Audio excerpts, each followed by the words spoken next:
We've got a really heavy part here. It feels like I'm holding something in solid gold. What is this? So this is an arc slit. It's used in ion implantation in the semiconductor industry, and it's printed out of tungsten. So recently the AIG has gone through substantial efforts to revamp some of our parameters for different applications. So we've greatly improved the surface finish.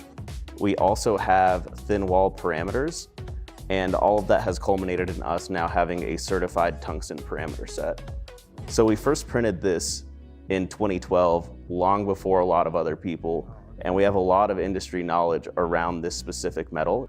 What sort of industries would we typically find tungsten parts?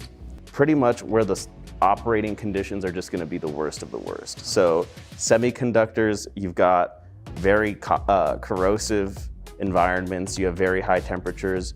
You also see tungsten used in nuclear applications. And then there are even some axle components in Formula One cars that are tungsten to serve as a counterweight. So this would typically be printed on the DMP Flex 350? We print all of our tungsten on the Flex 350. We have a build volume reducer that makes the expensive alloys make a lot more sense for all of our customers. So that's something that we offer through the AIG.